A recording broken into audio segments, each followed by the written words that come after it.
Hello everyone, welcome to study with Vidya. तो आज की इस वीडियो में हम डिस्कस करेंगे CSIR नेट लाइफ साइंस जुलाई 2026 के एक्सपेक्टेड कट ऑफ के बारे में। अगर आपने जून 2026 के एग्ज़ाम को दिया है और आंसर की के अकॉर्डिंग अपने मार्क्स कैलकुलेट कर लिए हैं तो ये वीडियो आपके लिए बहुत इंपॉर्टेंट है। इस वीडियो में हम JRF असिस्टेंट प्रोफेसर और PhD कैटेगरी का expected cut off, previous cut off, trend category wise cut off और मार्क्स के अकॉर्डिंग सिलेक्शन चांसेस को डिटेल में समझेंगे। लेकिन एक इम्पॉर्टेंट बात, ये ऑफिशियल कट ऑफ नहीं है, ये एक्सपेक्टेड प्रेडिक्टेड कट ऑफ है। ऑफिशियल कट ऑफ रिज़ल्ट के साथ ही कंफर्म होगा, जिसका हम सबको वेट है। तो जिसने भी 17 और 18 जुलाई 2026 का एग्ज़ाम दिया हुआ है उसके लिए ये वीडियो बहुत ही हेल्पफुल होने वाला है। तो लास्ट तक बने रहिए हमारे साथ इस वीडियो में। तो चलते हैं, देखते हैं कि कट ऑफ किन चीज़ों पर डिपेंड करता है। हमारा जो कट ऑफ है किन चीज़ों पर डिपेंड करता है। CSIR नेट का कट ऑफ हर सेशन में सेम नहीं होता। कट ऑफ मेनली कुछ इम्पॉर्टेंट फैक्टर्स पर डिपेंड करता है। सबसे पहला फैक्टर है पेपर की डिफ़िकल्टी, दूसरा फैक्टर है कैंडिडेट की ओवरऑल परफॉर्मेंस, तीसरा फैक्टर है अवेलेबल सीट्स और कैटेगरी वाइज कंपटीशन, और सबसे इम्पॉर्टेंट फैक्टर है फाइनल आंसर की के बाद कैंडिडेट का एक्चुअल मार्क्स कितना है। तो सिर्फ इसलिए अपने मार्क्स देकर फाइनल सिलेक्शन एज्यूम नहीं करना चाहिए। तो बच्चों देखते हैं प्रीवियस ईयर का जो ट्रेंड था हमारा वो क्या था। थर्ड पॉइंट को समझते हैं। तो जुलाई 2026 का एक्सपेक्टेड कट ऑफ समझने के लिए हमें प्रीवियस कट ऑफ ट्रेंड को भी देखना ज़रूरी है। प्रीवियस सेशन में लाइफ साइंस का कट ऑफ कैटेगरी और क्वालिफ़िकेशन कैटेगरी के अकॉर्डिंग डिफरेंट रहा है। फॉर एग्ज़ाम्पल दिसंबर 2025 में life science JRF cut off approximately, previous cut off trend के बारे में देखते हैं। ये दिसंबर 2025 का कट ऑफ है जो आपके सामने है। UR 54%, EWS का 44%, OBC का 44.25% और SC का 36% और ST का 34%। अब हम देखेंगे JRF एक्सपेक्टेड कट ऑफ क्या रहने वाली है। अब बात करते हैं सबसे इम्पोर्टेंट कैटेगरी JRF की।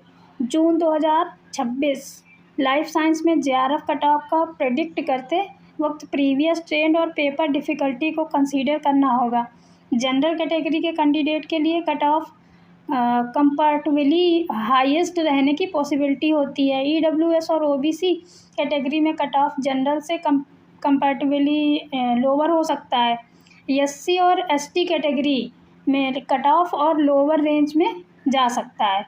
लेकिन मैं यहाँ एग्जैक्ट नंबर को ऑफिशियल कट ऑफ नहीं बताऊँगी क्योंकि फाइनल कट ऑफ आंसर की और रिज़ल्ट के बाद ही कंफर्म होगा। इसलिए अपने मार्क्स को एक्सपेक्टेड रेंज के साथ कंपेयर कीजिए, लेकिन फाइनल रिज़ल्ट का वेट ज़रूर कीजिए। अब हम देखते हैं पॉइंट नंबर 5 में assistant professor expected cut off के बारे में। तो अब बात करते हैं असिस्टेंट प्रोफेसर कैटेगरी की। असिस्टेंट प्रोफेसर के लिए cut off generally JRF cut off से लोअर होता है। इसका मतलब ये है कि अगर आपका स्कोर JRF कट ऑफ से थोड़ा कम है तब भी आपके असिस्टेंट प्रोफेसर बनने के चांस हैं। कैटेगरी में क्वालिफाई करने के चांस हो सकते हैं, लेकिन कैटेगरी वाइज कट ऑफ अलग होता है।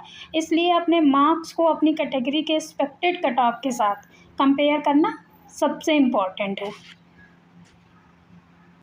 चलिए अब बात करते हैं assistant professor expected cut off के बारे में हमने जान लिया। अब number of 6 PhD only category expected cut off के बारे में।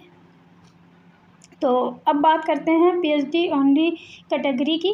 अगर किसी कैंडिडेट का स्कोर JRF और असिस्टेंट प्रोफेसर के कट ऑफ से नीचे जाता है तब भी PhD एडमिशन के लिए एलिजिबिलिटी बन सकती है, depending on the applicable category and rules. इसलिए लोअर स्कोर के मतलब से ये नहीं है कि कैंडिडेट के सारे ऑप्शन ख़त्म हो गए, नहीं। Final qualification category official result और कट ऑफ के अकॉर्डिंग ही कंफर्म होगी। तो अब हम देखते हैं नंबर ऑफ 7 में marks wise analysis. Marks wise analysis में अब सबसे इंटरेस्टिंग पार्ट, मार्क्स के अकॉर्डिंग चांस। अगर आपका स्कोर लोअर रेंज में है तो पीएचडी ओनली क्वालिफिकेशन के लिए चांसेस को कंसीडर किया जा सकता है। अगर स्कोर मिडिल रेंज में है तो असिस्टेंट प्रोफेसर या हायर कैटेगरी के चांस इम्प्रूव हो सकते हैं, और अगर स्कोर हाई रेंज में है तो जेआरएफ के चांस स्ट्रांग हो सकते हैं। लेकिन सिर्फ मार्क्स देकर 100% सिलेक्शन प्रेडिक्ट नहीं किया जा सकता है। कैटेगरी, फाइनल आंसर की और ऑफिशियल कट ऑफ सबसे इम्पॉर्टेंट रहेंगे। चलिए देखते हैं, अब हम बात करते हैं नंबर 8 कैटेगरी वाइज एनालिसिस के बारे में।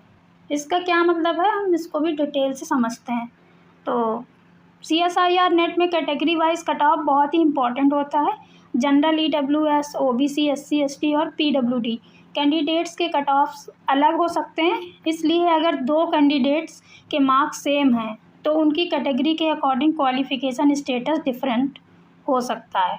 आप अपनी कैटेगरी और मार्क्स कमेंट में बता सकते हैं और हम एक्सपेक्टेड कट ऑफ के अकॉर्डिंग आपके चांस डिस्कस कर सकते हैं। तो आइए देखते हैं नंबर ऑफ 9 पेपर डिफ़िकल्टी। इस केस में क्या होता है, तो जुलाई 2026 paper difficulty cut off prediction में पेपर डिफ़िकल्टी का बहुत बड़ा रोल होता है। अगर मेजॉरिटी कैंडिडेट का पेपर डिफ़िकल्ट लगा है तो कट ऑफ लोअर जा सकता है। अगर पेपर इजी रहा और कैंडिडेट्स का एवरेज स्कोर हाई रहा तो कट ऑफ इंक्रीज़ हो सकता है। इसलिए जुलाई 2026 के कट ऑफ को प्रेडिक्ट करते वक्त पेपर को ओवरऑल डिफ़िकल्टी लेवल को इग्नोर नहीं करना चाहिए। इसको ध्यान में रख के सारी चीज़ें हमको करनी है। तो आइए देखते हैं कि नंबर ऑफ 10 में हमने रखा है फाइनल वर्डिक्ट। इसके बारे में तो फाइनल कैलकुलेशन ये है कि CSIR नेट लाइफ साइंस जुलाई 2026 का एग्जैक्ट कट ऑफ अभी ऑफिशियल रिजल्ट से पहले कंफर्म नहीं किया जा सकता। एक्सपेक्टेड कट ऑफ को हम प्रीवियस 10 पेपर डिफ़िकल्टी और कैंडिडेट परफॉर्मेंस के बेसिस पर एस्टिमेट कर सकते हैं। अगर आपका स्कोर एक्सपेक्टेड कट ऑफ के आसपास है तो पैनिक करने की ज़रूरत नहीं है। ऑफिशियल आंसर की और रिज़ल्ट के बाद ही एग्जैक्ट कट ऑफ कंफर्म होगा। आप कमेंट में अपनी कैटेगरी और मार्क्स ज़रूर बताएं। अगर आपने CSIR नेट लाइफ साइंस जुलाई 2026 का एग्ज़ाम दिया है तो कमेंट में सिर्फ अपनी कैटेगरी और एक्सपेक्टेड मार्क्स लिखिए। मैं एक्सपेक्टेड कट ऑफ के अकॉर्डिंग आपके JRF, असिस्टेंट प्रोफेसर और PhD के चांसेस समझाने की कोशिश करूँगी। वीडियो यूज़फुल लगा हो तो लाइक करें, चैनल को सब्सक्राइब करें और CSIR नेट लाइफ साइंस की नेक्स्ट अपडेट के लिए बेल आइकन को प्रेस करिए और हमसे कनेक्टेड बने रहिए। Thank you, have a nice day.